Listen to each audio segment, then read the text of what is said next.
चलिए जी। आज का लेक्चर स्टार्ट करते हैं। Today is our lecture number 2 of financial management. Today is lecture number 2 of financial management. Last class में हमने फाइनेंशियल मैनेजमेंट के बेसिक्स को डिस्कस किया था, बेसिक्स ऑफ फाइनेंशियल मैनेजमेंट, जिसमें मेन बात हमने सीखी थी, लिखना कुछ नहीं है, स्कोप ऑफ फाइनेंशियल मैनेजमेंट। कि फाइनेंशियल मैनेजमेंट में टोटल 3 तरह की चीज़ें कवर होती हैं। पहले होते थे कौन से? Investment decision. दूसरे होते थे कौन से? Financing decision. और तीसरे होते थे कौन से? Dividend decision. तीनों तरह के डिसीजन हम लोगों ने लास्ट क्लास में डिस्कस कर लिए थे, है ना। फिर हमने ऑब्जेक्टिव ऑफ फाइनेंशियल मैनेजमेंट के बारे में बात करी थी कि फाइनेंशियल मैनेजमेंट का ऑब्जेक्टिव क्या है। ऑब्जेक्टिव है maximization of wealth of shareholders. Maximization of wealth of shareholders. तो शेयर होल्डर्स का वेल्थ मैक्सिमाइजेशन ही हमारा ऑब्जेक्टिव है, ठीक है। फिर बच्चे, मैंने कहा था कि अभी हम कोई चैप्टर स्टार्ट नहीं कर सकते। चैप्टर स्टार्ट करने से पहले हमें एक टॉपिक पढ़ना पड़ेगा, जिस टॉपिक का नाम था क्या? Time value of money. अगर आप स्ट्रेट फॉरवर्ड अपना सिलेबस देखेंगे तो आपको टाइम वैल्यू ऑफ मनी वहां नहीं दिखेगा, पर बिना टाइम वैल्यू ऑफ मनी पढ़े हुए समझ लो कि आप एफएम स्टार्ट कर ही नहीं सकते। एफएम का बेसिक ही कहां से स्टार्ट होता है? टाइम वैल्यू ऑफ मनी से ही स्टार्ट होता है, ठीक है। बिना टाइम वैल्यू ऑफ मनी पढ़े कोई भी चीज पॉसिबल नहीं है, इस बात को समझ लीजिए, ठीक है। आइए जरा बच्चे बात करते हैं कि what is time value of money, ठीक है। सुनिए ध्यान से। मान लो आज आपका दोस्त आपसे 100 रुपए का उधार मांग रहा है। आज आपका दोस्त आपसे 100 रुपए का उधार मांग रहा है और कह रहा है कि 1 साल बाद मैं पैसे वापस कर दूंगा 100 रुपया। आज 100 रुपए का उधार दे दीजिए, 1 साल बाद मैं आपको 100 रुपया वापस कर दूंगा। बच्चे, अपनी अंतरात्मा से पूछो, दोस्ती गई भाड़ में, अपनी अंतरात्मा से पूछो, क्या आप ये 100 रुपया उधार दे देंगे? प्योरली ऑन फाइनेंशियल टर्म्स बात करनी है, प्योरली ऑन फाइनेंशियल टर्म्स बात करनी है कि क्या आप ये 100 रुपया उधार दे देंगे? द आंसर इज नो, नहीं देंगे। क्यों नहीं देंगे सर? बिकॉज इसलिए नहीं देंगे कि अगर आज 100 रुपए में मान लो 4 एप्पल आते हैं, तो हम सबको पता है कि 1 साल बाद 100 रुपए में लेस देन 4 एप्पल्स ही आएंगे, क्योंकि देश में क्या बढ़ जाता है? इन्फ्लेशन बढ़ जाता है। क्योंकि देश में इन्फ्लेशन बढ़ जाता है, इसलिए जो आज आपको 4 एप्पल दिख रहे हैं वो 1 साल बाद 4 नहीं होते, रादर 4 से हमेशा कम ही एप्पल होते हैं। इसलिए हर व्यक्ति क्या डिमांड करता है? इंटरेस्ट की डिमांड करता है। क्यों इंटरेस्ट की डिमांड करता है? बिकॉज जैसे जैसे समय बीतता है, इन्फ्लेशन के इफेक्ट के कारण मनी की परचेजिंग पावर जो है वो कम होती चली जाती है, डाउन होती चली जाती है। जैसे जैसे समय बीतता है, इन्फ्लेशन के इफेक्ट के कारण मनी की परचेजिंग पावर कम होती चली जाती है। अगर यहां 4 एप्पल हैं तो यहां फिर लेस देन 4 एप्पल हैं, तो क्या परचेजिंग पावर बढ़ी के घटी? घटी। मतलब समय के साथ साथ टाइम के साथ साथ वैल्यू ऑफ मनी में चेंज आता चला जाता है। This concept is known as क्या? Time value of money. नाम समझ में आया है कि समय के साथ साथ पैसे की वैल्यू में बदलाव होता चला जाता है और उस बदलाव का नाम है क्या? Time value of money. बात समझ में आती है? सो टाइम वैल्यू ऑफ मनी नाम यहां से पैदा हुआ कि क्यों इंडस्ट्री में इंटरेस्ट की डिमांड करी जाती है? Because of time value of money. समय के साथ साथ मनी की परचेजिंग पावर हमेशा कम होती चली जाती है, इसलिए बाजार में इंटरेस्ट होता है। सो ये बात तो पक्की हो गई कि टाइम वैल्यू ऑफ मनी होता है। सर 100 रुपया वापस नहीं लूंगा मैं। नाउ द क्वेश्चन अराइजेज, आप कितने वापस लेंगे? कोई कहेगा मैं 110 लूंगा, कोई कहेगा मैं 115 लूंगा, कोई बहुत ही घटिया होगा वो कहेगा जी मैं तो 130 रुपए वापस लूंगा। तो हर व्यक्ति अपनी अपनी परसेप्शन के हिसाब से किस चीज की डिमांड करता है? रिटर्न की डिमांड करता है। सो टाइम वैल्यू ऑफ मनी आपको एक बात सिखा रहा है, कॉन्सेप्ट को पकड़ने की कोशिश करनी है।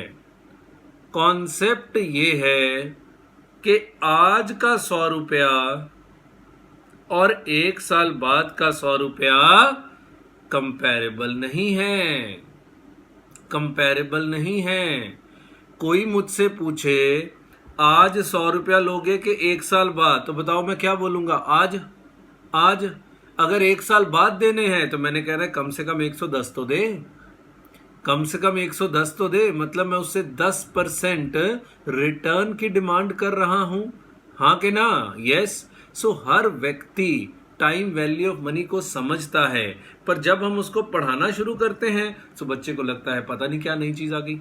मेरा कल वाला डायलॉग याद कर लो, financial management is nothing more than a common sense. Financial management common sense से ज्यादा कुछ भी नहीं है। सो पहला कॉन्सेप्ट देखो, ये दुनिया में किसको नहीं पता? अनपढ़ से अनपढ़ व्यक्ति को भी अगर ये पूछोगे वो भी जवाब दे देगा कि आज अगर 100 ले रहे हो तो 1 साल बाद मैं 100 नहीं लूंगा। बात समझ में आती है? सो यहां से हमारा पहला एक डायलॉग ने जन्म लिया। डायलॉग ये बना कि 2 cash flows with different time frame, 2 cash flows with different time frame are not comparable. 2 cash flows with different time frame are not comparable. आप उनको कंपेयर नहीं कर सकते। आपको कौन से कॉन्सेप्ट को कंसिडर करना पड़ेगा? टाइम वैल्यू ऑफ मनी के कॉन्सेप्ट को कंसिडर करना ही पड़ेगा। बात समझ में आती है? अब मैं इसको एफएम की भाषा में बोलता हूं। अब देखना, लास्ट क्लास में हमने पढ़ा था क्या? Investment decision. इन्वेस्टमेंट डिसीजन क्या होता था कि कहाँ पैसा इन्वेस्ट करना है और कहाँ पैसा इन्वेस्ट नहीं करना है। ठीक है, ध्यान से सुनना, मैं आपसे पूछता हूं। मैं आपको एक प्रोजेक्ट ऑफर करता हूं। आज 1 लाख रुपया आपको इन्वेस्ट करना पड़ेगा और 1 साल बाद मैं आपको 1,08,000 रुपया उस प्रोजेक्ट से मिल जाएगा। एक प्रोजेक्ट है, Y0 पे 1 लाख लगाइए, Y1 पे 1,08,000 की आपको पेमेंट हो जाएगी। बच्चे, क्या ये प्रोजेक्ट आप एक्सेप्ट करोगे? सोचो, क्या ये प्रोजेक्ट आप एक्सेप्ट करोगे? अपनी अंतरात्मा से पूछो, क्या ये प्रोजेक्ट एक्सेप्ट होना चाहिए? चलो मुझे ये बताओ, इस प्रोजेक्ट में आपको रिटर्न कितनी मिल रही है? जानते हैं इस प्रोजेक्ट में आपको रिटर्न कितनी मिल रही है? 8%। 1 लाख लगा के कितना वापस मिल रहा है? 1,08,000 वापस मिल रहा है। तो इस प्रोजेक्ट में आपको कितनी रिटर्न मिल रही है? 8% रिटर्न आपको मिल रही है, हाँ कि ना? बिल्कुल मिल रही है 8% रिटर्न।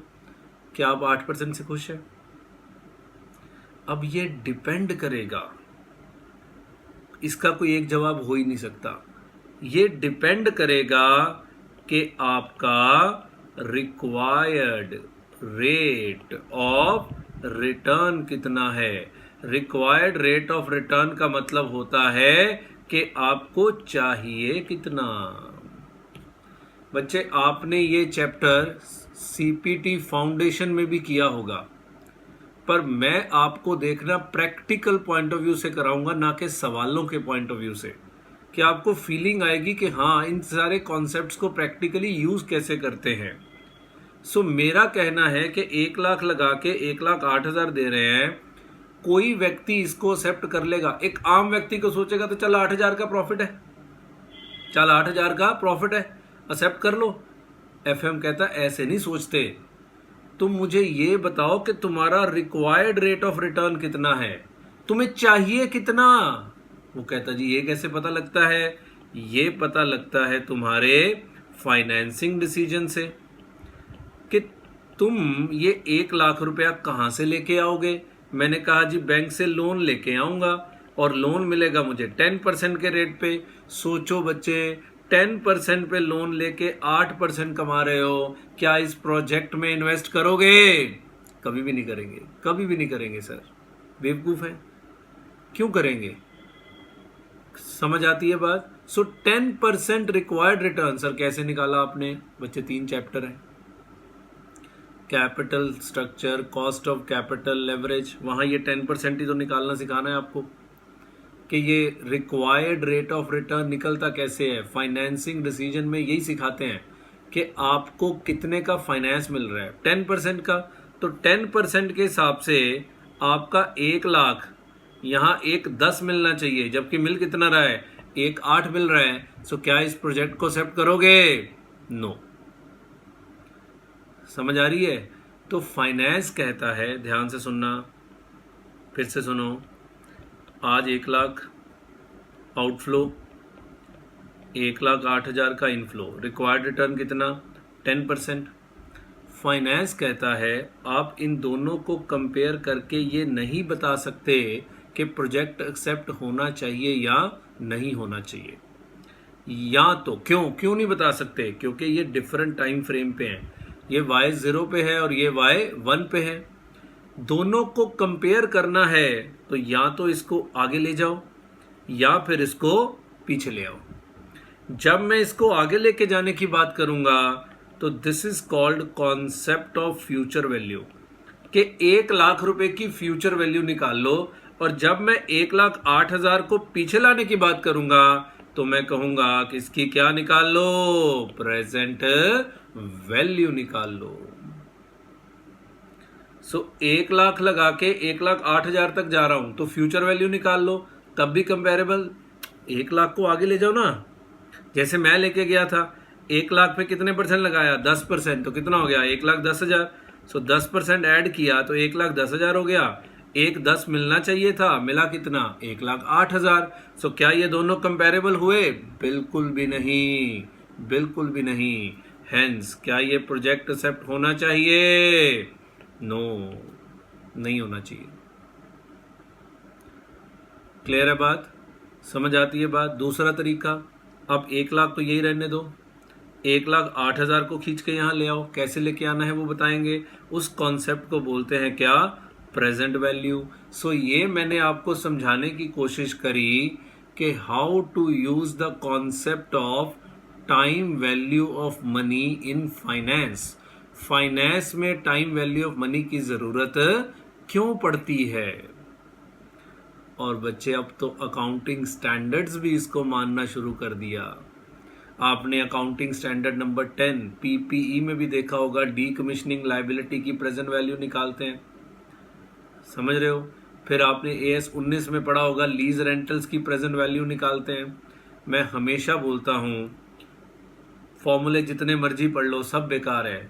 एक शब्द में सुन लो, फ्यूचर वैल्यू का मतलब होता है इंटरेस्ट लगाना और प्रेजेंट वैल्यू का मतलब होता है इंटरेस्ट हटाना। टाइम वैल्यू ऑफ मनी में 2 कॉन्सेप्ट है, मैं दोनों को अलग अलग करके डिटेल में पढ़ाऊंगा, पर मैं पहले चाहता हूं कि एक बात दिमाग में चली जाए, एक बार बात हो ही जाए। सो टाइम वैल्यू ऑफ मनी के 2 कॉन्सेप्ट हैं। एक फ्यूचर वैल्यू, दूसरा प्रेजेंट वैल्यू। फ्यूचर वैल्यू का मतलब क्या है? ब्याज लगाना। और प्रेजेंट वैल्यू का मतलब क्या है? ब्याज को हटाना, segregate interest. Either way we can do. जैसे मैंने अपना एग्जांपल दिया, फिर से सुन लो, मैं प्रॉपरली करके दिखाता हूँ। 1,00,000 रुपया दोस्त मांग रहा है, कह रहा है 1,08,000 वापस करूंगा। आपका रिक्वायर्ड रेट ऑफ रिटर्न 10% है। कैसे निकाला? बात करेंगे, सीखेंगे ना। 10% कहाँ से आया? पूरा फाइनेंसिंग डिसीजन इसके ऊपर है। सो आप इस डिसीजन को दो तरह से ले सकते हैं। आपने 1,00,000 की फ्यूचर वैल्यू निकाल लो। फ्यूचर वैल्यू का फॉर्मूला क्या होता है? 5वीं क्लास में आता है, प्रेजेंट वैल्यू इंटू 1+r। मैं भी सिखाऊंगा, 5वीं वाला भी सिखाऊंगा। सो 1,00,000 प्रेजेंट वैल्यू कितनी है? 1,00,000। आर कितना है? 10%। 10% इज 0.1, दिस इज 1,10,000। सो मिलना चाहिए 1,10,000, मिल रहा है 1,08,000। एक्सेप्ट करोगे? नो। दूसरा तरीका, इसको 1,00,000 रहने दो, इस 1,08,000 को पीछे ले आओ। तो present value is equal to future value divided by 1+r raise to the power n। Future value divided by 1+r raise to the power n। So future value कितनी? 1,08,000 डिवाइडेड बाय 1.10। सो ये चेक कर लेते हैं कितना आता है। सो 1,08,000 divided by 1.10, this is 98,182। सो 98,182 आज की टर्म्स में मुझे वापस मिल रहा है, जबकि मेरा लग कितना रहा है? 1,00,000। एक्सेप्ट करोगे? नो। सो दोनों सिचुएशन से आंसर सेम ही आएगा, चाहे आप फ्यूचर वैल्यू से कर लीजिए, चाहे आप प्रेजेंट वैल्यू से कर लीजिए। मैं चैप्टर अभी फॉर्मली स्टार्ट नहीं किया टाइम वैल्यू ऑफ मनी, मैं तो अभी उसके कॉन्सेप्ट को समझा रहा हूं कि what is time value of money, why we need time value of money, why we use time value of money. हम क्यों यूज करते हैं टाइम वैल्यू ऑफ मनी का, हमें क्यों जरूरत पड़ती है टाइम वैल्यू ऑफ मनी की। क्लियर है बात? समझ आ गया? सो इन फाइनेंस पल्ले बांध लो ये बात, दो cash flows with different time period are not comparable. Two cash flows with different time period are not comparable. आप उनको कंपेयर नहीं कर सकते। या तो आज के कैश फ्लो को आगे ले जाओ फ्यूचर वैल्यू, या आगे के कैश फ्लो को आज ले आओ प्रेजेंट वैल्यू। आज के कैश फ्लो को जब आगे लेके जाते हैं तो इसको बोलते हैं कंपाउंडिंग। क्या? कंपाउंडिंग, ब्याज लगाना। फ्यूचर वैल्यू मतलब कंपाउंडिंग, ब्याज लगाना। प्रेजेंट वैल्यू ब्याज हटाना। जैसे ये 1,08,000 में से 10% ब्याज हटाया तो कितना आ गया? 98,182। ब्याज हटाना, दैट इज कॉल्ड डिस्काउंटिंग। क्या? डिस्काउंटिंग। समझ गए? सो फ्यूचर वैल्यू कंपाउंडिंग, ब्याज लगाना। प्रेजेंट वैल्यू डिस्काउंटिंग, ब्याज हटाना। ओके, समझ आ गई बात? क्लियर है? फाइन। अगली बात सुनिए। सो मेरे चैप्टर में फिर दो तरह के कॉन्सेप्ट हो गए, एक फ्यूचर वैल्यू और दूसरा टाइम वैल्यू। सो आइए जरा देखते हैं कि अब इस चैप्टर में हम क्या क्या पढ़ेंगे। सो आप बाद में बनाएंगे, पहले तो देखिए टाइम वैल्यू ऑफ मनी। दो कॉन्सेप्ट इसके अंदर हम डिस्कस करेंगे। पहला फ्यूचर वैल्यू, दूसरा प्रेजेंट वैल्यू। फ्यूचर वैल्यू और प्रेजेंट वैल्यू। फ्यूचर वैल्यू में हम दो बातें डिस्कस करेंगे, बाद में बनाइए आप। Future value of single cash flow and then future value of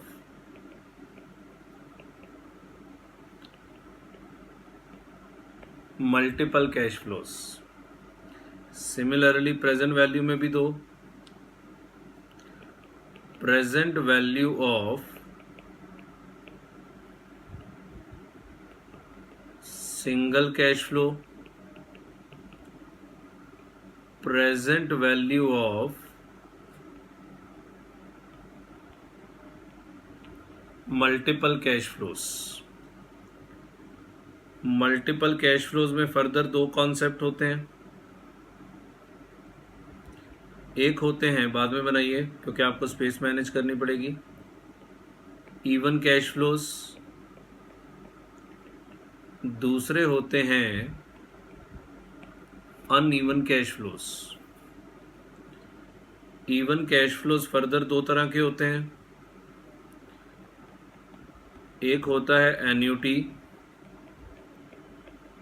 दूसरा होता है परपेचुटी। एन्युटी फर्दर दो तरह की होती है। सर इतना कुछ है? यस, एन्युटी रेगुलर और एन्युटी इमीडिएट। सिमिलरली परपेचुटी दो तरह की होती है, सिंपल परपेचुटी और ग्रोइंग परपेचुटी। सेम टेबल इधर भी बनेगा। मल्टीपल कैश फ्लोज दो तरह के, even cash flows, uneven cash flows. Even cash flows दो तरह के, एन्युटी, परपेचुटी। एन्युटी दो तरह की,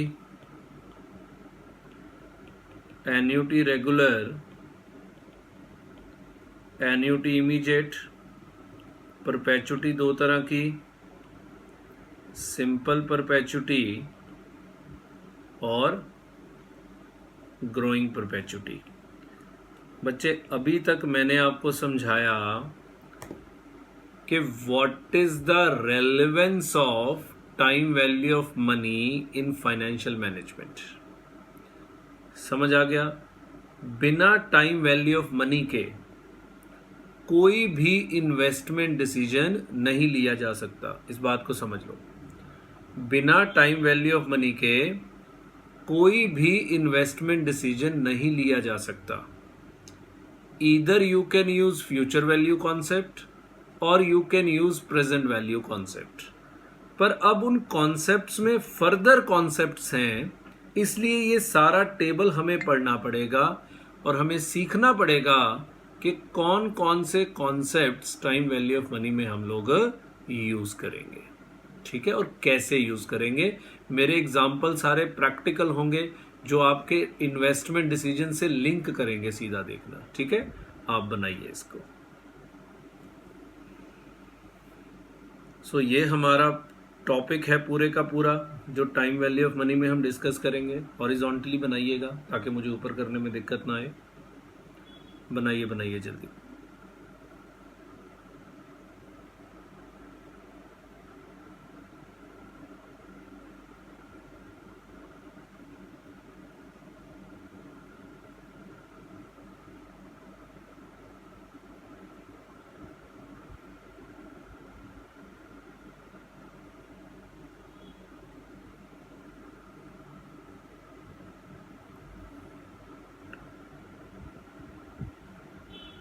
लिखिए लिखिए।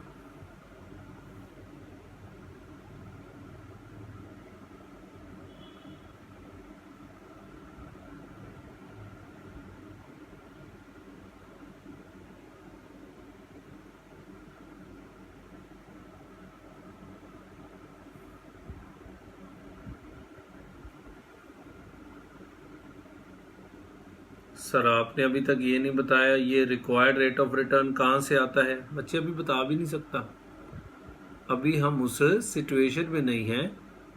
धीरे धीरे बताएंगे। जैसे चैप्टर स्टार्ट होंगे, कॉस्ट ऑफ कैपिटल में सबसे पहला जवाब यही मिलना है आपको।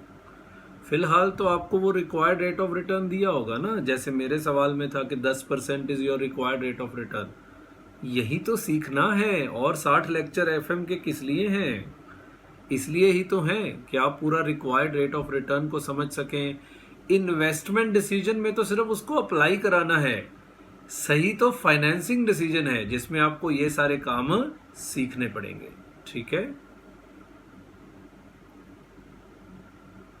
लिखिए लिखिए।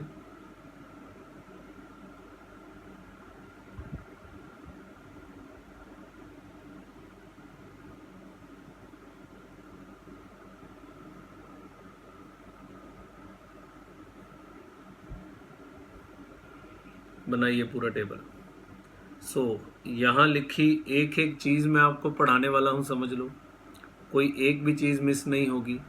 एक एक बात हम लोग डिस्कस करने वाले हैं, एक एक बात।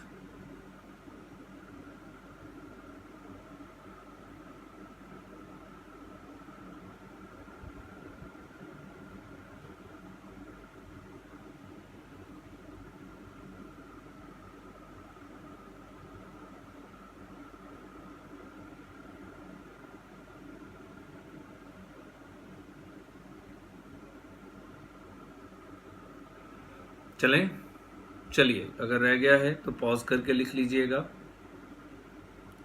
हम थोड़ा सा आगे बढ़ते हैं। लो जी, सो इतनी बात पल्ले पड़ गई कि टाइम वैल्यू ऑफ मनी क्यों चाहिए। बिकॉज दो कैश फ्लोज को क्या करना है, कंपेयर करना है। फाइनेंस में कंपेयर नहीं हो सकते सर, अकाउंट्स में तो हम ऐसे ही कंपेयर कर देते हैं। बच्चे अब थोड़ा थोड़ा अकाउंट्स में भी शुरू हो गया ना, कि जहाँ भी फ्यूचर के कैश फ्लोज आते हैं तो अकाउंटिंग स्टैंडर्ड्स उसकी क्या निकलवा देते हैं, प्रेजेंट वैल्यू निकलवा देते हैं। तो समझ लो कि फाइनेंस की बात अब अकाउंट्स मानने लग गया। जब आप सीए फाइनल में जाके इंड एएस पढ़ेंगे, देन यू विल फाइंड कि पूरी बात फाइनेंस की मानी जाती है, पूरी बात मानी जाती है फाइनेंस की। बिना फाइनेंस पढ़े हुए अब तो अकाउंट्स पढ़ाना भी मुश्किल हो गया। तभी तो मैं कहता हूँ ये हमारी रोजी रोटी है, हमारी रोटी इससे ज़्यादा चलती है फाइनेंस से।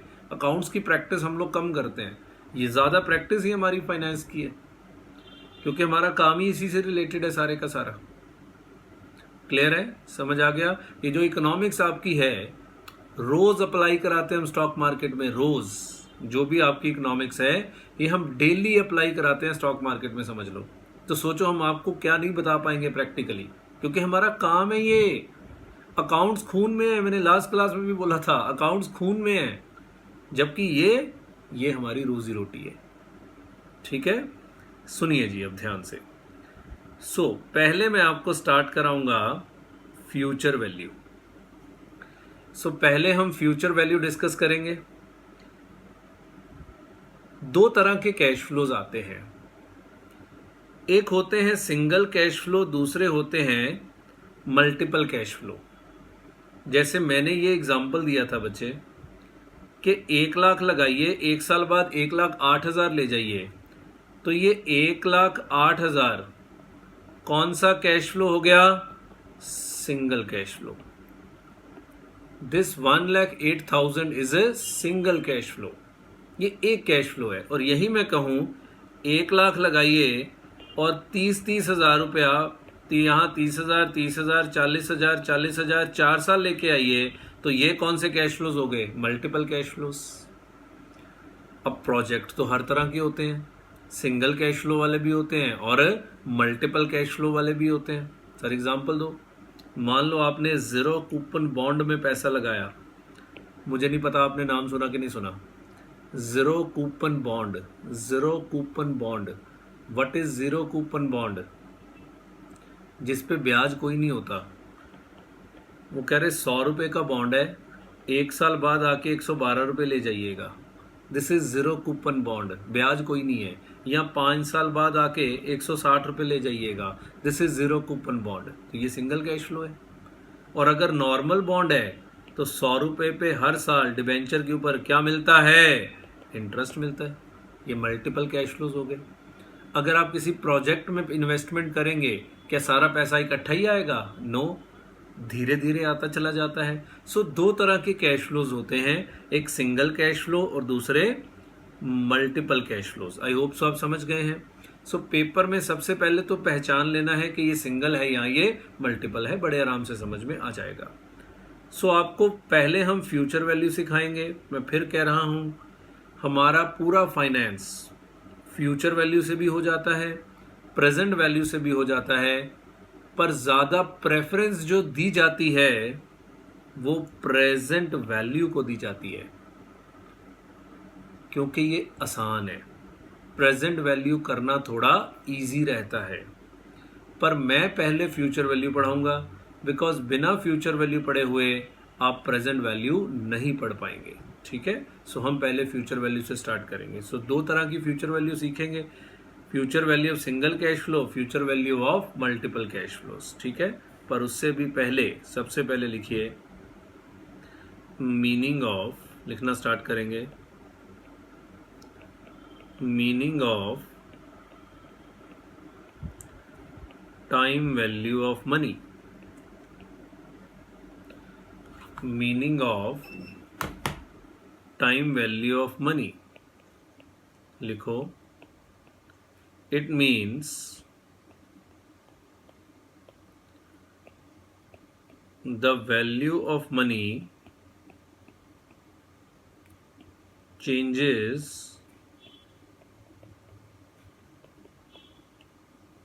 along with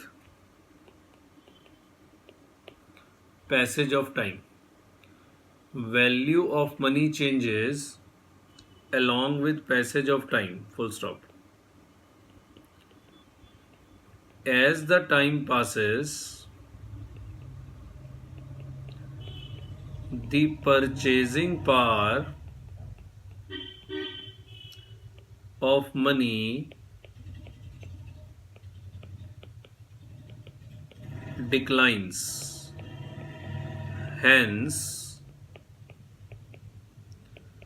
the concept of interest exists in the economy. Hence, the concept of interest exists in the economy. Heading बनाइए, नंबर 1, फ्यूचर वैल्यू ऑफ। तो अब थोड़ा मैथ्स करेंगे। पहले मैंने एप्लीकेशन बताया कि इन सब चीज़ों की ज़रूरत कहाँ पड़ेगी, पर अब थोड़ा मैथमेटिकली भी पढ़ लें। Future value of single cash flow, future value of single cash flow. So अभी मैंने बताया क्या फॉर्मूला होता है फ्यूचर वैल्यू निकालने का। Future value is equal to present value into 1 plus r raise to the power n। Present value into 1 plus r raise to the power n, where PV is equal to present value, R is equal to rate of interest, N is equal to time period. Present value, rate of interest और time period. So ये तो मैंने अभी बताया है आपको कि future value कैसे निकालते हैं। बाकी बच्चे एग्जाम्पल के ज़रिए सीखते चले जाएंगे।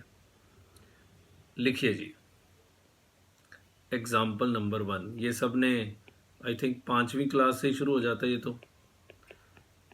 है ना, फाउंडेशन में तो है ही है, 5वीं में भी शुरू होता है ये, नहीं तो 8वीं से होता होगा, मुझे याद नहीं है। Mister X invested ₹10,000 today in a bank providing a rate of interest of 12% per annum. His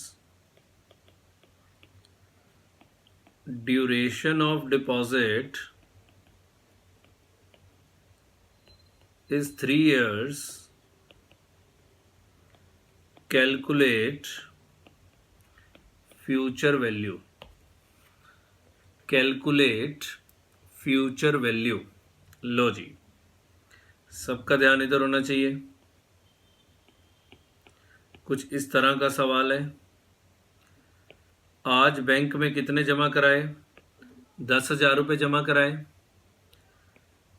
12% per annum का हर साल ब्याज मिलेगा और ड्यूरेशन ऑफ डिपॉजिट कितनी है? 3 साल है। सो पहले साल ब्याज कितना? 10,000 का 12% कितना? 1200। अगला ब्याज किस पे मिलेगा? बच्चे ये डिपेंड करेगा कि जो रेट ऑफ इंटरेस्ट है ये सिंपल इंटरेस्ट है या कंपाउंड इंटरेस्ट है। डिपेंड करेगा जो रेट ऑफ इंटरेस्ट है ये सिंपल इंटरेस्ट है या कंपाउंड इंटरेस्ट है। फिलहाल मैं कंपाउंड इंटरेस्ट मान के कर रहा हूं, क्योंकि मैंने जो फॉर्मूला लिखा है ये मैंने कंपाउंड इंटरेस्ट का लिखा है। What is compound interest? जब ब्याज के ऊपर ब्याज मिलता है दैट इज कॉल्ड क्या? Compound interest. और सिंपल इंटरेस्ट में ब्याज पे ब्याज नहीं मिलता। तो 1200 का ब्याज मिला तो ये हो गया 11,200। फिर 11,200 का 12% 1344 प्लस 11,200 12544।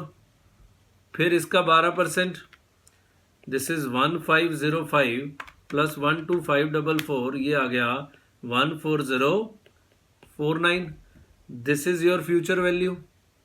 पर फॉर्मूले wise future value is equal to present value into 1 plus r raise to the power n। Present value कितना? 10,000। आर कितना है? 10%। 10% इज 0.1। 10/100 इज 0.1। एन क्या होता है? एन क्या होता है? Time period.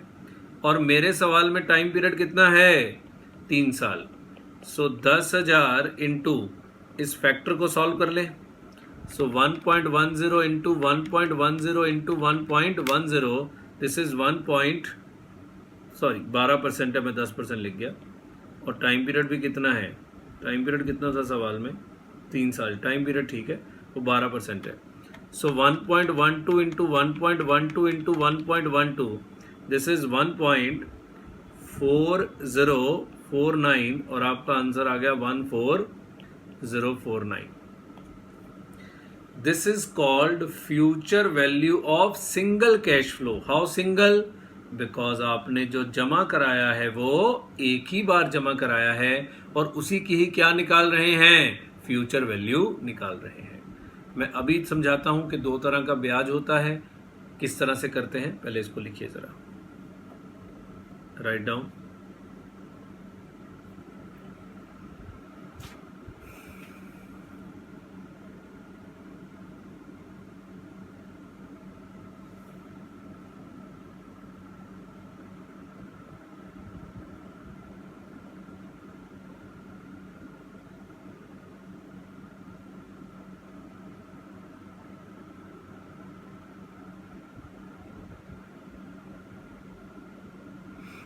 ओके, सुनिए बच्चे, जब हम रेट ऑफ इंटरेस्ट की बात करते हैं तो types of rate of interest, बच्चे 2 तरह के रेट ऑफ इंटरेस्ट होते हैं। सुनना, 2 तरह के रेट ऑफ इंटरेस्ट होते हैं। पहले होते हैं सिंपल इंटरेस्ट और दूसरे होते हैं कंपाउंड इंटरेस्ट। सिंपल इंटरेस्ट और कंपाउंड इंटरेस्ट। सिंपल इंटरेस्ट होता है कि आपको ब्याज पे ब्याज नहीं मिलेगा, सिर्फ जो आपका प्रिंसिपल है, जैसे मेरे एग्जांपल में प्रिंसिपल कितना था? 10,000। इस 10,000 के ऊपर ही आपको ब्याज मिलेगा, आपको ब्याज के ऊपर फर्दर ब्याज नहीं मिलेगा। दिस इज कॉल्ड क्या? Simple interest. कंपाउंड इंटरेस्ट होता है कि आपको ब्याज पे ब्याज मिलेगा, जैसे कि पहला ब्याज 10,000 पे मिला 1200, पर ध्यान से देखो अगला 11,200 पे मिला, तो क्या 11,200 में 1200 भी था? यस। सो ब्याज पे ब्याज मिलता है तो कंपाउंड इंटरेस्ट, और ब्याज पे ब्याज नहीं मिलता है तो simple interest. Compound interest further बड़ी तरह का होता है। एक होता है annual compounding,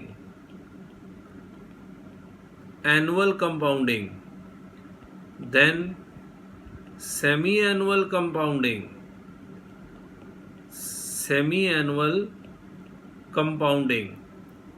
then quarterly compounding,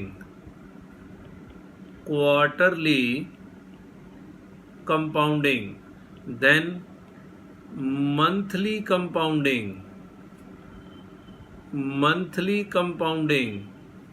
then daily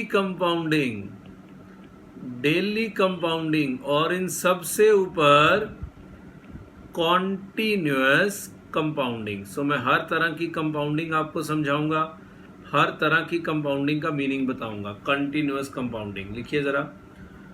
सो दो तरह के रेट ऑफ इंटरेस्ट, एक सिंपल रेट ऑफ इंटरेस्ट और दूसरे compound rate of interest. Simple rate of interest का मतलब कि ब्याज के ऊपर ब्याज नहीं मिलेगा। कंपाउंड रेट ऑफ इंटरेस्ट का मतलब कि ब्याज के ऊपर ब्याज मिल जाएगा। कंपाउंडिंग फर्दर बड़ी तरह की है, annual compounding, semi annual compounding, continuous compounding, quarterly compounding, daily compounding और मंथली कंपाउंडिंग। ठीक है, लिखिए इसको जल्दी।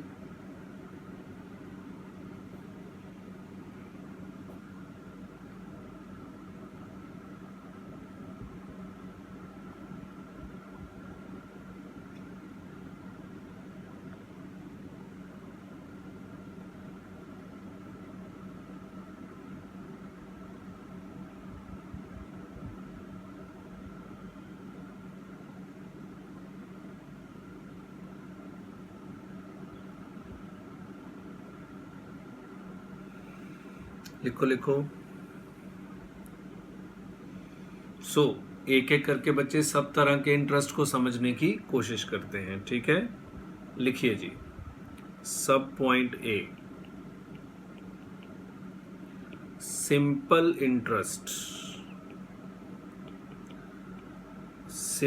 इंटरेस्ट लिखो। In this case interest is not charged on interest. In this case, interest is not charged on interest. ब्याज के ऊपर ब्याज नहीं लगता। यहाँ फ्यूचर वैल्यू का एक फॉर्मूला होता है, future value is equal to present value plus present value into are into t, present value into are into t, where t is equal to क्या, टाइम पीरियड। आर तो हम जानते हैं, are क्या होता है, रेट ऑफ इंटरेस्ट। एग्जाम्पल के जरिए समझते हैं।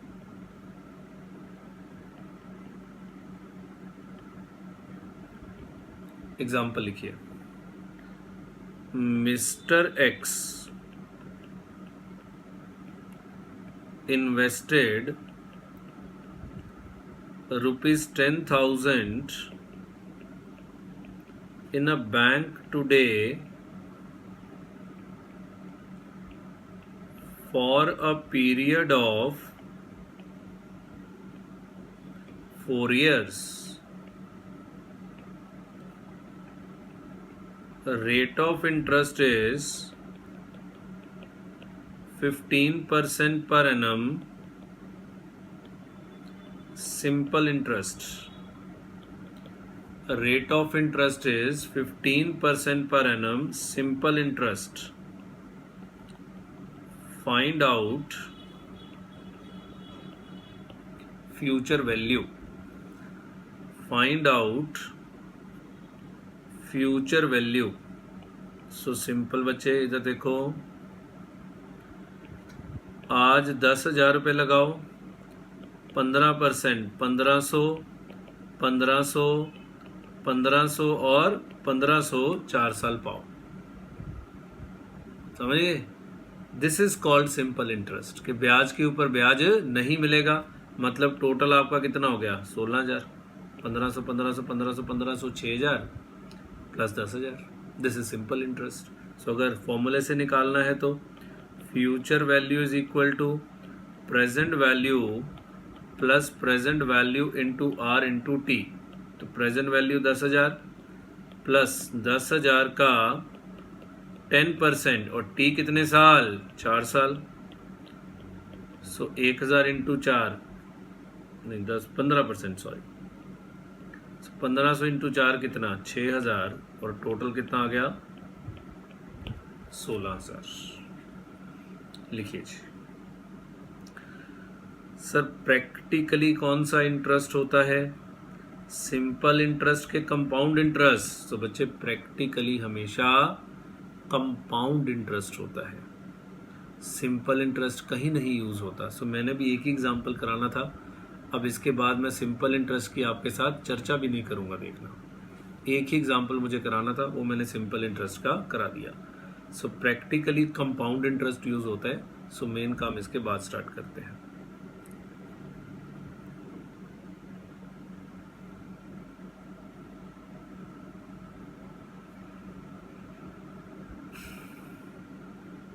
लिखिए जी, हेडिंग बनाइए, sub point B, compound interest.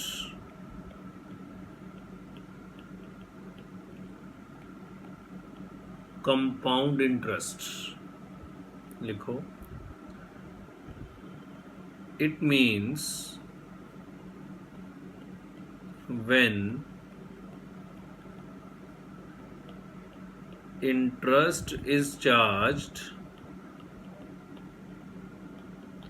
on interest. It means when interest is charged on interest. So जब ब्याज के ऊपर क्या लगता है, ब्याज लगता है, that is called क्या, compound interest। और बच्चे पहले मैं आपको जरा कंपाउंड इंटरेस्ट समझा दूं, फिर फॉर्मली मैं इसको लिखवा दूंगा, फिर एग्जांपल्स कराऊंगा। सुनिए ध्यान से। मान लो आज आपने बैंक में 100 रुपया जमा कराया, तो सिंगल कैश फ्लो, बात ही अभी सिंगल कैश फ्लो की चल रही है। सिंगल समझ लो, मल्टीपल तो इसी का भाई है, इसी काम को 4 बार कर दो तो मल्टीपल कैश फ्लो। आज आपने बैंक में 100 रुपया जमा कराया, मैंने कहा जी रेट ऑफ इंटरेस्ट कितना है, वो कहता है जी 8% पर एनम, चलो 10% per annum compounded annually, 10% per annum compounded annually. सो 10% पर एनम चार्ज करेंगे और कंपाउंडिंग कौन सी होगी, एनुअल कंपाउंडिंग होगी। मैंने कहा जी ये एनुअल कंपाउंडिंग क्या होती है। बच्चे कोई सीधा बोल देना 10% कंपाउंडेड रेट है, इसका कोई अर्थ नहीं है। पहले बताना पड़ता है कि कंपाउंडिंग एनुअल है, क्वार्टरली है, सेमी एनुअल है, डेली है, कंटिन्यूअस है, कौन सी कंपाउंडिंग है ये बताना पड़ता है। सिर्फ इतने से कि 10% पर एनम में कंपाउंड इंटरेस्ट, वो गलत होता है। सो कंपाउंडिंग की नेचर बतानी होती है। एनुअली कंपाउंडिंग का मतलब होता है कि साल बाद ब्याज मिलेगा। एनुअली कंपाउंडिंग मतलब साल बाद ब्याज मिलेगा। 6 मंथली कंपाउंडिंग मतलब 6 महीने बाद ब्याज मिलेगा, मतलब साल में 2 बार। क्वार्टरली कंपाउंडिंग मतलब 3 महीने बाद ब्याज मिलेगा, मतलब साल में 4 बार। मंथली कंपाउंडिंग मतलब हर महीने ब्याज मिलेगा, मतलब साल में 12 बार। डेली कंपाउंडिंग मतलब रोज ब्याज मिलेगा। तो सर रोज 10% मिलेगा है, 10% इंटू 1 डिवाइड बाई 365। सो जो तरह की कंपाउंडिंग है उतनी देर बाद आपको इंटरेस्ट मिलेगा। सो मेरे एग्जांपल में कौन सी कंपाउंडिंग है, एनुअल कंपाउंडिंग है। मान लो 2 साल के लिए ये पैसा जमा कराया, तो पहला ब्याज मिला यहाँ 10 रुपये, यहाँ कितने हो गए 110, क्योंकि साल बाद ब्याज मिला। अगला ब्याज किस पे मिलेगा, 110 पे 11 रुपये, तो यहाँ कितने हो गए 121। सो योर फ्यूचर वैल्यू इज कितनी 121। सो फॉर्मूला क्या हो गया, future value is equal to present value into 1 plus r raise to the power n. मतलब ऊपर जो मैंने एग्जाम्पल कराया है फर्स्ट वाला, ये वाला, ये कौन सी कंपाउंडिंग थी, एनुअल कंपाउंडिंग थी, पर वो मैंने बिना बताए कराया। ये कौन सी कंपाउंडिंग थी? एनुअल कंपाउंडिंग थी। सो एनुअल कंपाउंडिंग के हिसाब से 121 आना चाहिए। तो future value is equal to present value 100, 1 plus r, r कितना है 0.10 रेज टू द पावर 2, तो 100 into 1.10 raise to the power 2। बच्चे ये जो 1.10 रेज टू द पावर 2 या 1 plus r raise to the power n, इसका भी एक नाम है। इसको बोलते हैं future value is equal to present value into future value factor, into future value factor. तो ये रहा future value factor 1.10 raise to the power 2। तो इसको कैलकुलेटर पे भी निकाल सकते हैं। 1.10 इंटू 1.10, दिस इज 1.21, और आपका आंसर आ जाएगा कितना? 121।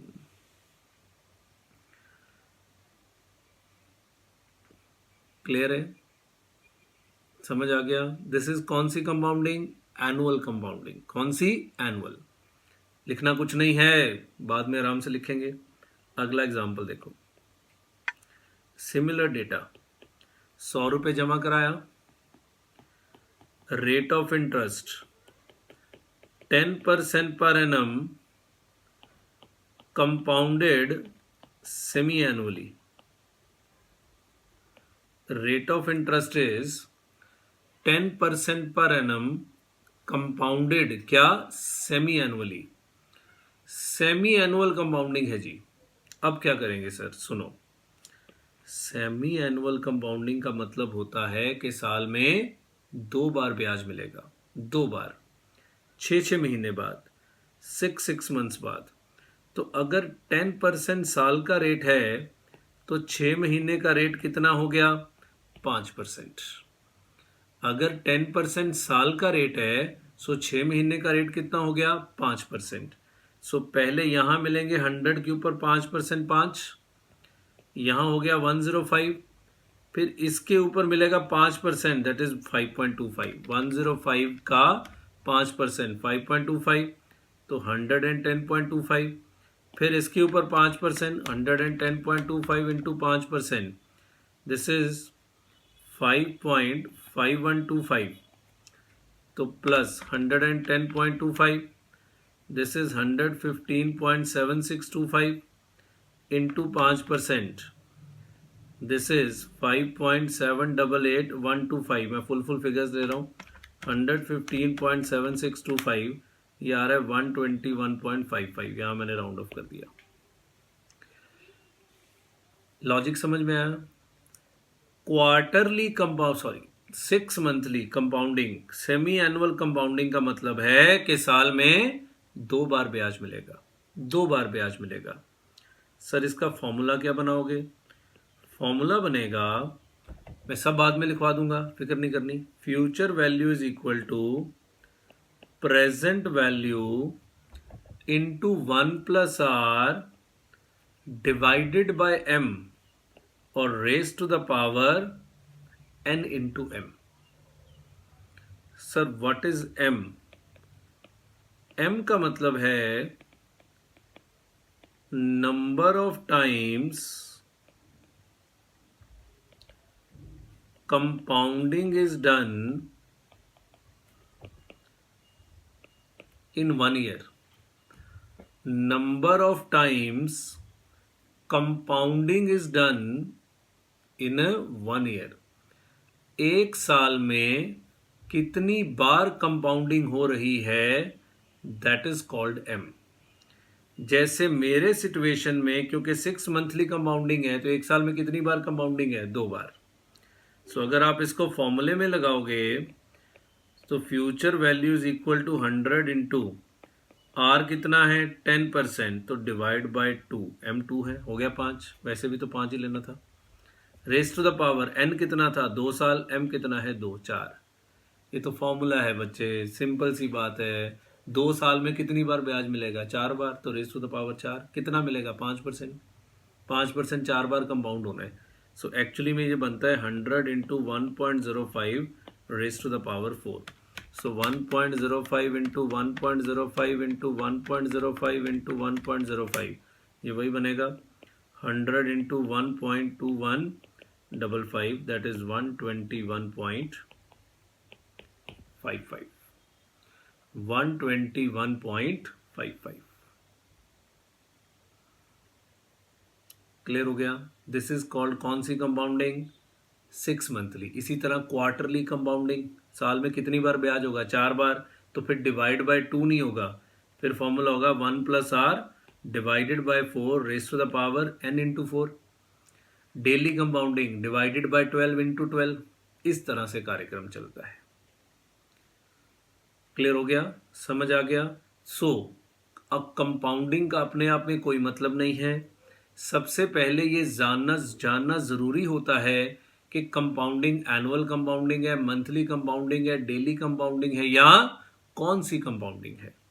सो वो कंपाउंडिंग के बारे में जानना बहुत ज़्यादा ज़रूरी है। क्लियर हो गया? समझ आ गई बात? ओके है। अब एक बात ध्यान से देखना, अब आ गया लॉजिक। ये मैथ्स था, अब लॉजिक सुनो। यहाँ फ्यूचर वैल्यू 121 थी, यहाँ फ्यूचर वैल्यू 121.55 है। 6 मंथ में ज़्यादा है। अगर मैं आपसे पूछूं, 1 साल का कंपैरिजन करते हैं, यहाँ 110 था, यहाँ 110.25 है। यहाँ आपको 10% साल का रेट मिला है, यहाँ ध्यान से देखो साल का रेट मिला है 10.25%। क्योंकि आपका 6 मंथली कंपाउंडिंग में 1 साल बाद कितना हो चुका है? 110.25 हो चुका है। आपका 6 मंथली कंपाउंडिंग में 1 साल बाद कितना हो चुका है? 110.25 हो चुका है। मतलब आपको जो रेट मिला है वो कौन सा रेट मिला है? 10.25% एनुअल रेट मिला है, जबकि यहां 10% मिला है। बच्चे इस 10.25% को बोलते हैं effective annual rate. Effective annual rate कि ये आपका एनुअल रेट है।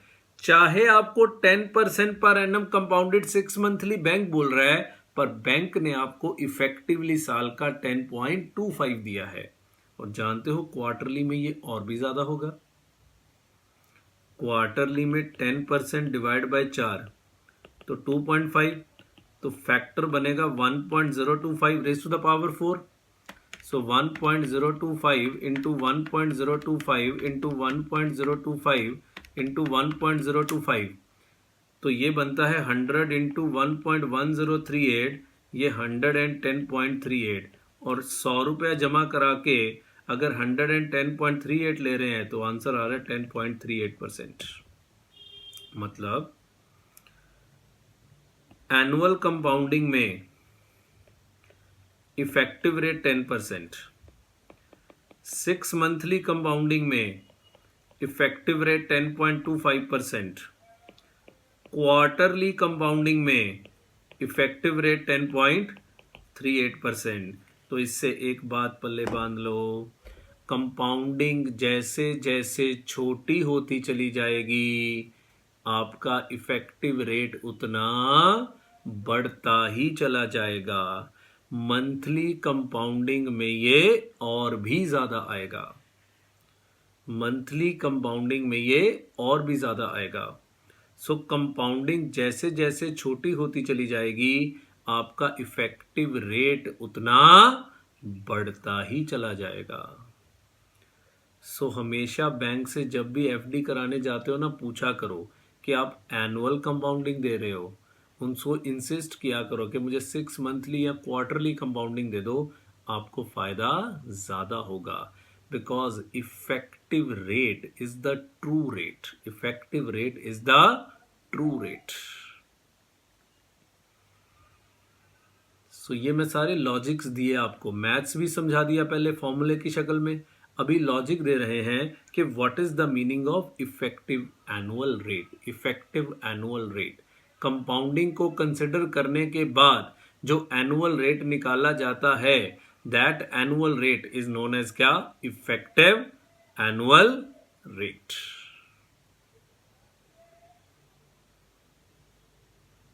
क्लियर हो गया? समझ आ गई बात? ओके है, लिखिए।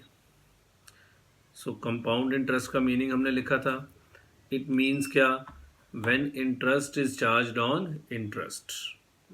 फॉर्मूले लिखवा रहे हैं, ये सारे एग्जाम्पल मैं लिखवाने वाला हूं, टेंशन ना लीजिए, आपको लिखने की भी जरूरत नहीं है। Sub point A, annual compounding. Sub point A, annual compounding, future value is equal to present value into 1 plus r raise to the power n। B, semi annual compounding, semi annual compounding, future value is equal to present value 1 plus are divided by 2 raise to the power n into 2। मैं m के चक्करों में पढ़ ही नहीं रहा, आप सीधा याद रखो, सेमी एनुअल के केस में डिवाइड बाय भी 2 और मल्टीप्लाइड बाय भी 2। See, quarterly compounding,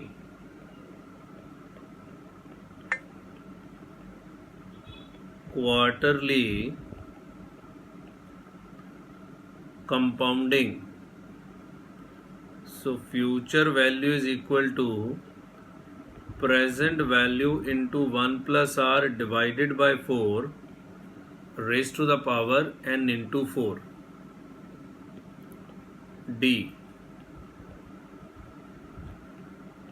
monthly compounding. बच्चे आपको मंथली तक की जरूरत है, डेली और कंटिन्यूअस की अभी आपको जरूरत नहीं है, सो आपको मंथली तक की जरूरत है। Monthly compounding, future value is equal to present value into 1 plus are divided by 12 raise to the power n into 12। लिखो जल्दी। अब हम एक एक करके एग्जाम्पल देखेंगे।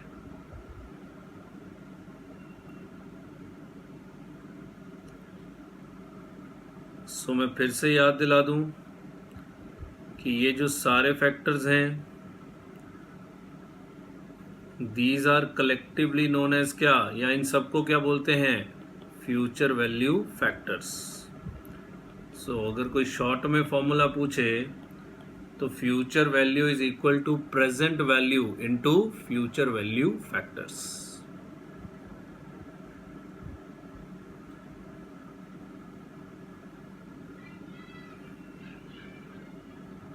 लिखो लिखो।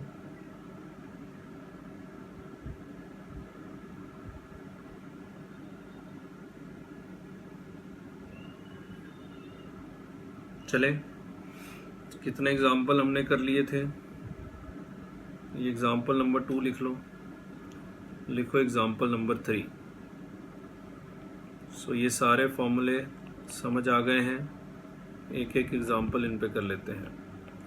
एग्जाम्पल नंबर 3 लिखो। Mister X invested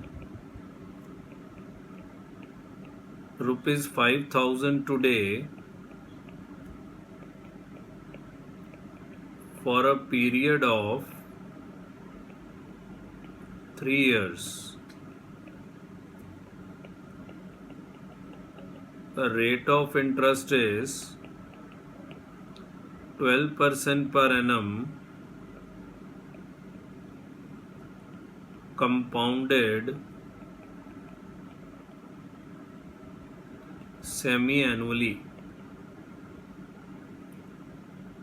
Calculate future value। चलो जल्दी करो, खुद से सॉल्व करो फास्ट।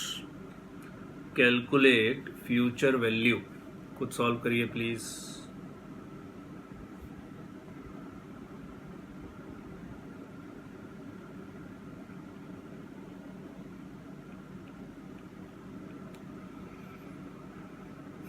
सिंपल है, future value is equal to present value into 1 plus R, semi annual है, divide by 2 raise to the power n into 2।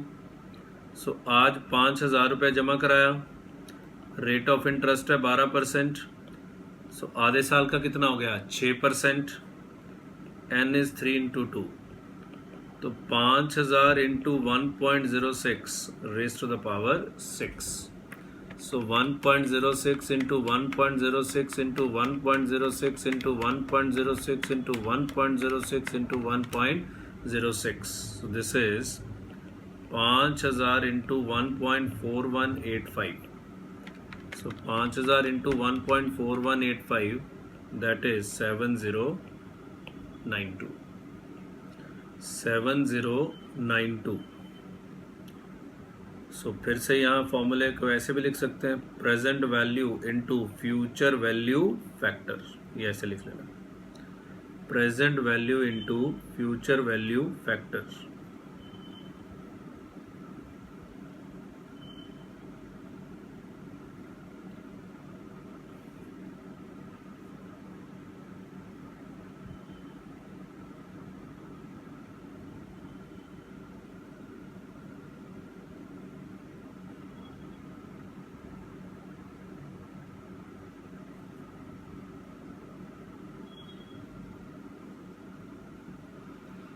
अब एक बात को सुनो, आपने देखा ये रेज टू द पावर 6 आ गया तो आपको दिक्कत आई करने में। मान लो रेज टू द पावर 10 आ गया, 20 आ गया, सो अपन तो कैलकुलेटर पे करते करते पागल हो जाएंगे। सो नोट लिखिए, such future value factor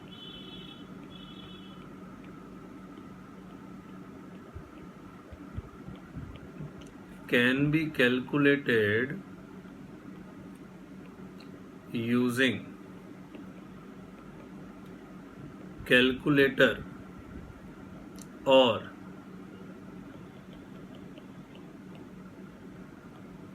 it can also be seen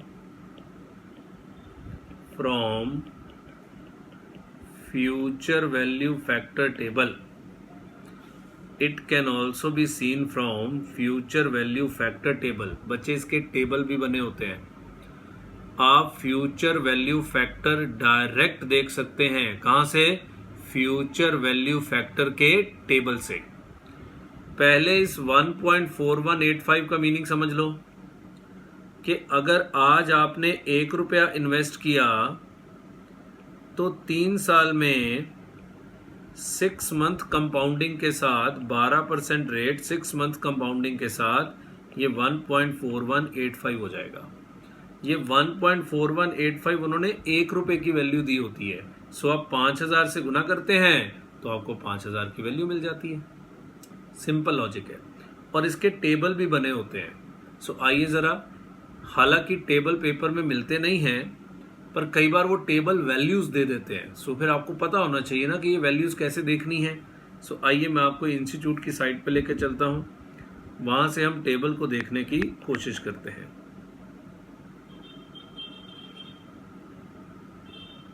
खुलेगा थोड़ा धीरे धीरे, वैसे तो खुली भी हुई है, वहीं से चेक कर लें। खुल गया, खुल जा भाई, खुल गया जी।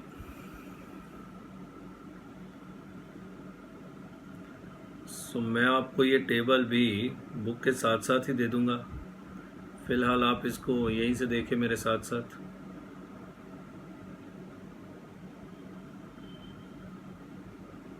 ये हम एफएम में चले गए, ये स्टडी मटेरियल में चले गए, फाइनेंशियल मैनेजमेंट में चले गए, और फाइनेंशियल मैनेजमेंट में study material applicable for May 20 examination. ये रहे बच्चे फाइनेंशियल टेबल्स। ये देखो पहला टेबल, देखो टेबल का हेडिंग देखो, future value interest factor of ₹1 per period at I% for nth period. Future value interest factor. अपने सवाल में 6% रेट था, 12% तो बच्चे साल का था, 6% रेट था, कितने साल का देखना था? 6 साल का। सो इधर देखिए 6%, 6 साल का कैसे देखेंगे हम? ये ऊपर 6% दिख रहा होगा आपको, तो 6% 6th ईयर की रो में ये लेफ्ट हैंड साइड में पीरियड दिख रहा होगा, ये देखो 1.419, 6% 6 साल का पीरियड 1.419। सो अपना भी कितना आया था 1.4185। उन्होंने तीन डिजिट तक राउंड ऑफ किया हुआ है। सो अगर मुझे इसको टेबल से देखना हो तो ऐसे लिखते हैं, future present value is equal to, sorry,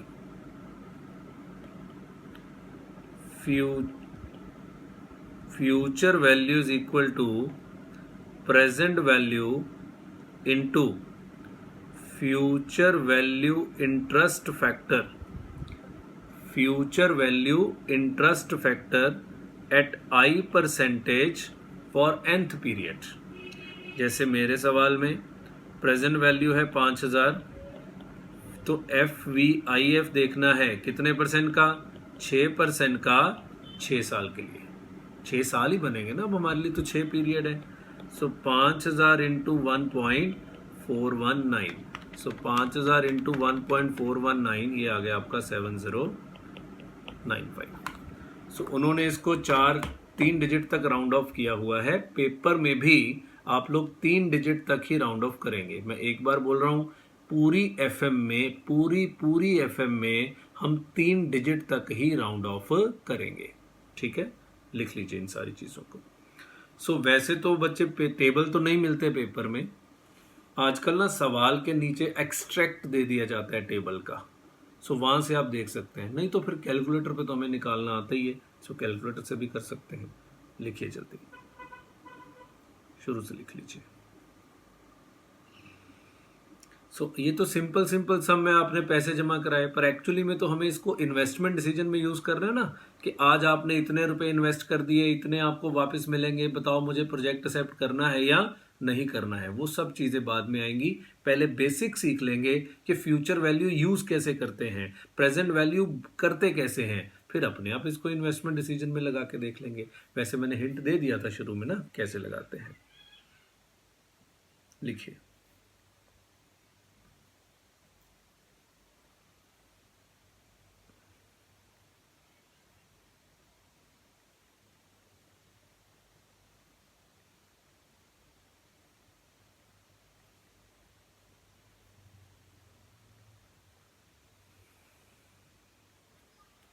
okay.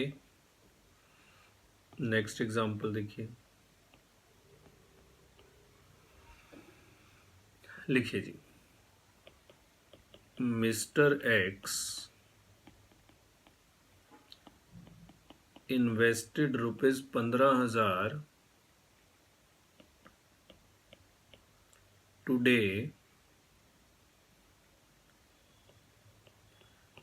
for a period of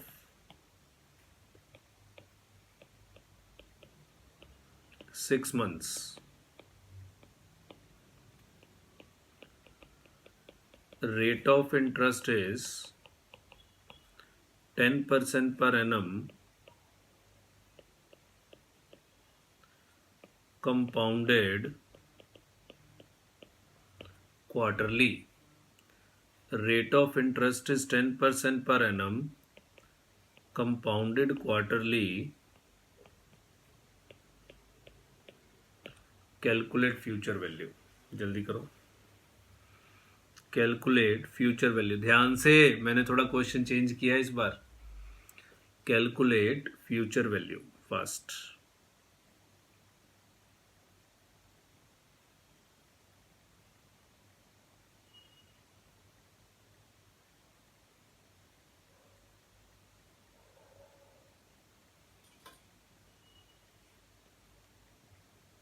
सो आप पॉज करिए, खुद सॉल्व करिए, फिर मेरा सोल्यूशन देखिए, है ना। आपको कसम है भगवान राम की, आजकल मैं सबको राम जी की कसम देता हूँ ना, टीवी पे रामायण आती है, सब भगवान राम की कसम है। पॉज कीजिए, खुद सॉल्व कीजिए, फिर मेरे से कंपेयर कीजिए, ठीक है। So future value is equal to present value into 1 + r divided by 4 raise to the power n into 4।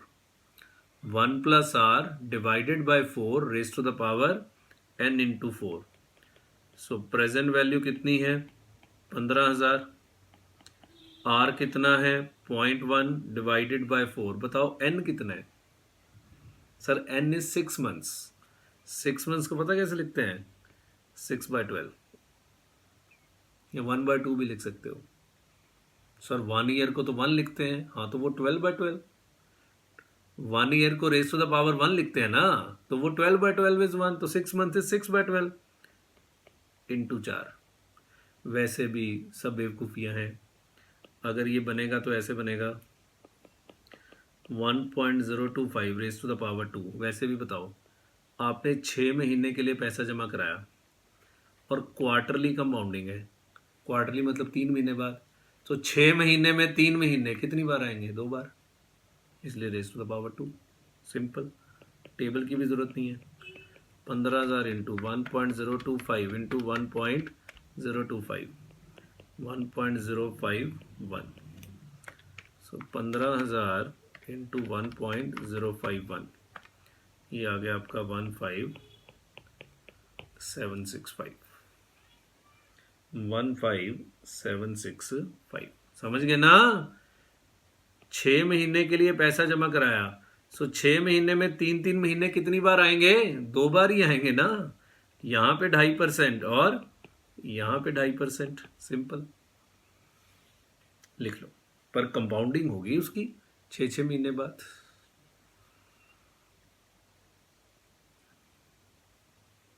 लिखिए जल्दी. अच्छा, टेबल में आपको 2.5% नहीं मिलेगा ना. टेबल में 1%, 2%, 3%, 4% यही होते हैं. 2.5 वाला तो आपको कैलकुलेटर पे ही निकालना पड़ेगा. यहाँ सवाल आपको दे देगा. 2.5 वाला आपको टेबल वेबल में नहीं मिलेगा, ये ध्यान रखना. ठीक है.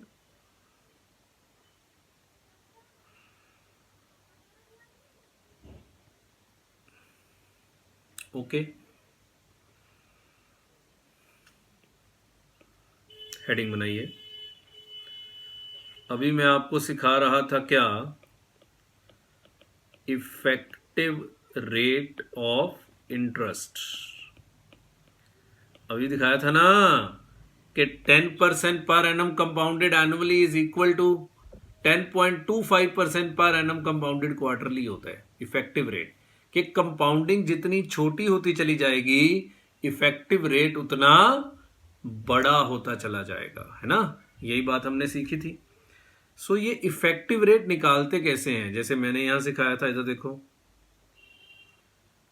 ये मैंने बताया था कि आपका इफेक्टिव रेट 10.25 आ रहा है. 100 रुपये जमा करा के 110.25 ले रहे हैं. पर ऐसे थोड़ा ना निकालेंगे, इसका एक फॉर्मूला भी होता है.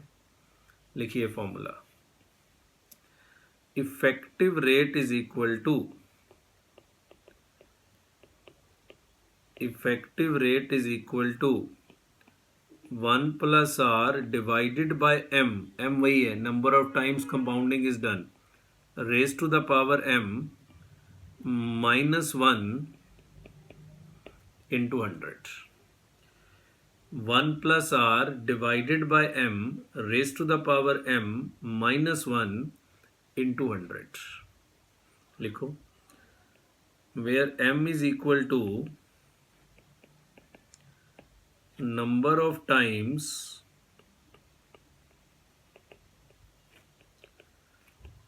compounding is done in 1 year. m is equal to number of times compounding is done in a 1 year. Example लिखो, फॉर्मूला समझाता हूं. लिखिए example. Rate of interest is 8% per annum compounded quarterly. Rate of interest is 8% per annum compounded quarterly. Calculate effective rate of interest. Calculate effective rate of interest. तो आपको effective rate of interest calculate करके बताना है। Rate क्या है? 8% पर annum compounded quarterly. ठीक है बच्चे, देखो फॉर्मूले से तो आंसर आ ही जाएगा, मतलब इसमें फिगर्स भरोगे तो कुछ ना कुछ तो आंसर आ ही जाएगा, पर मैं चाहता हूं आप फॉर्मूले से ऊपर उठ जाओ प्लीज। मतलब आपके खून में चली जानी चाहिए ये सारी की सारी चीजें, खून में होनी चाहिए आपके ये सारी की सारी चीजें। बाहर फेंक दो फॉर्मूलों को, मैं बिना फॉर्मूले के समझाऊंगा आपको। सोचो 8% पर एनम कंपाउंडेड क्वार्टरली है, हाँ के ना? यस। तो क्वार्टर का रेट बताओ। क्वार्टर मतलब 3 महीने का रेट, तो 8% इंटू 3/12। क्वार्टर का रेट कितना आ गया? 2%। तो हर 3-3 महीने बाद 2-2% ब्याज मिलेगा। हर 3-3 महीने बाद 2-2% ब्याज मिलेगा। कितनी बार? 4 बार। सो 2% प्लस 2% प्लस 2% प्लस 2%। पर दो दो दो दो नहीं ना कर देना, दो के ऊपर दो करना है। तो इसको बोलते हैं 1.02 raise to the power 4। Simple. So ये क्या किया आपने? 2% है, 2% है, तो 2 divide by 100 is 2 divide by 100 कितना? 0.02। कंपाउंडिंग में हमेशा 1 प्लस होता है, तो 1 प्लस 0.02। कितनी बार कंपाउंड होना है? 4 बार। तो 1.02 इंटू 1.02 इंटू 1.02 इंटू 1.02, ये आता है 1.0824। अब जो 1 लगाया है वो हटा दीजिए। -1 इंटू 100, -1 इंटू 100, ये देखो 8.24%। सो जो 8% लग रहा था कंपाउंडिंग क्वार्टरली के साथ, वो कितना लग रहा है? 8.24 लग रहा है। जो 8% लग रहा था क्वार्टरली कंपाउंडिंग के साथ, वो कितना लग रहा है? 8.24 लग रहा है। अब यही चीज फॉर्मूले से कर लो। फॉर्मूला क्या है? Effective rate is equal to 1 plus are divided by m raise to the power m -1।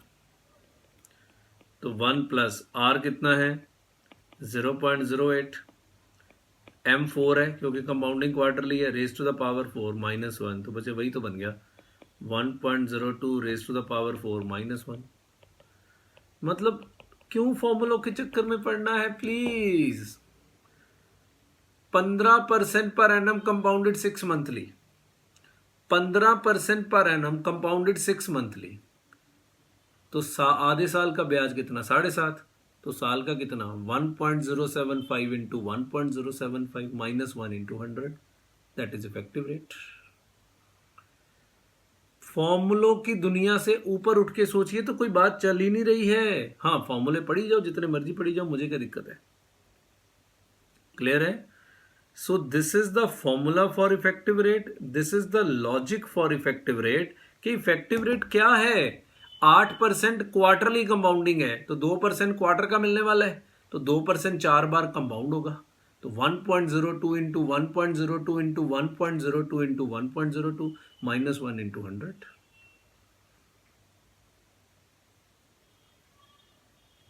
Clear है? समझ आ गया? लिख लो इसको।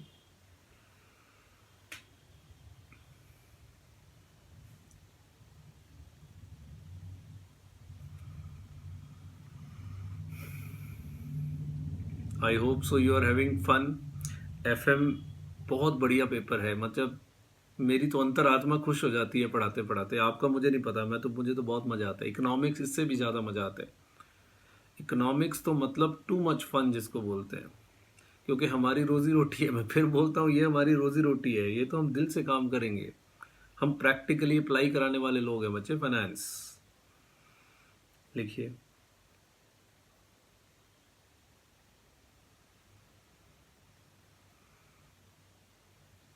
ओके, चलें आखिरी एग्जाम्पल लिखिए आज का।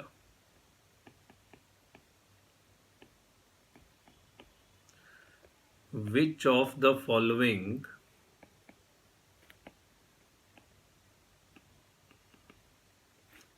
is better? Which of the following is better? Sub point A. 10% per annum compounded 6 monthly. B. 9% per annum compounded monthly. लो जी, मान लो आपको 2 ऑफर दिए गए हैं। पहला ऑफर कहता है कि आप 10% पर एनम ले लीजिए, वो 6 महीने बाद कंपाउंड होगा। दूसरा ऑफर कहता है 9% पर एनम ले लीजिए, पर वो मंथली कंपाउंड होगा। अब आपको पता है जितनी कंपाउंडिंग छोटी होती है उतना फायदा आपको ज्यादा होता है। वो कह रहा है कौन सा बढ़िया है, तो कैसे कंपेयर करोगे? 2 तरीके हैं, एक तो 100 रुपया जमा करा के देख लो, पता लग जाएगा, पर वो तो बच्चों वाला तरीका है।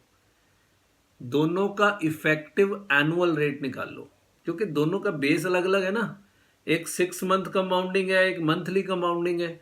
सो दोनों का इफेक्टिव एनुअल रेट निकाल लो, तो जिसका इफेक्टिव एनुअल रेट ज्यादा होगा वो बढ़िया होगा। जैसे इधर देखो, मैंने एक लिस्ट बनाई थी ना, ये देखो कि एनुअल कंपाउंडिंग में 10%, वही रेट 6 मंथली कंपाउंडिंग में 10.25 नजर आता है, वही रेट क्वार्टरली कंपाउंडिंग में 10.38% नजर आता है। समझ रहे हो ना? तो इसका मतलब है दोनों रेट का अगर इफेक्टिव रेट, इन तीनों का बेस सेम है, सो मुझे दोनों का बेस सेम करना पड़ेगा, इफेक्टिव एनुअल रेट निकालना पड़ेगा। सो इधर देखो, दूसरा तरीका क्या है? 100 रुपया जमा करा के फ्यूचर वैल्यू निकाल के देख लो, जहां फ्यूचर वैल्यू ज्यादा आ रही है वो आंसर है। ऐसे भी कर सकते हो। So calculation of effective annual rate, calculation of effective annual rate. सब point 1, 10% per annum compounded 6 monthly, 1 plus r divided by m raised to the power m minus 1 into 100। अब पेपर में तो मुझे ऐसे ही करके आना पड़ेगा ना, वो तो मैंने लॉजिक से बता दिया। फिर सुन लो, 6 मंथ है, 10% है, तो आधे साल का कितना? 5, तो 1.05 इंटू 1.05, 1.05 इंटू 1.05 माइनस 1 इंटू 100, ये पहले भी निकाला था, 10.25%। सो जो आपको 10 दिख रहा है एक्चुअली में वो 10.25 है, एनुअलाइज्ड, एनुअलाइज्ड, एनुअलाइज्ड। ठीक है। Second, 1 plus 0.09 divided by 12 raise to the power 12 minus 1 into 100। ये घर पे कैलकुलेशन कर लीजिएगा, बहुत बड़ी कैलकुलेशन है। ये 9.38 आएगा। सो जो 9 दिख रहा था एक्चुअली में वो 9.38 था। अब बताओ कौन बढ़िया है? 10% वाला ज़्यादा बढ़िया है। ठीक है ना? सो 10% per annum compounded 6 monthly is better. 10% per annum compounded 6 monthly is better.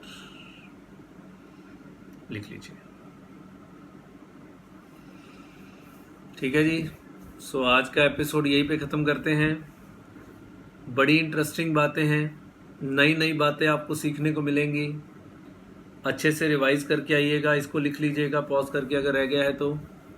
अच्छे से रिवाइज करके आइएगा, बहुत अच्छे से पढ़ के आइएगा।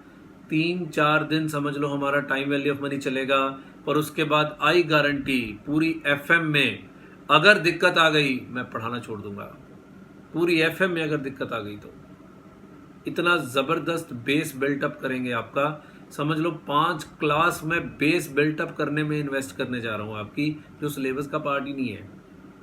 ये ऐसे क्वेश्चन थोड़ा आने आपको पेपर में, पर बिना इसके ना कैपिटल बजटिंग होगा, ना रिस्क एनालिसिस होगा, ना कॉस्ट ऑफ कैपिटल होगा, ना डिविडेंड डिसीजन होगा। लो, आधे सिलेबस का नाम ले लिया मैंने। हाँ, रेशो पढ़ लोगे जो 12th क्लास में पढ़ते हो, वो जरूर पढ़ लोगे। क्लियर है? चलिए, बहुत बहुत धन्यवाद। आज की क्लास यही खत्म करते हैं। Do take very good care of yourself. Bye.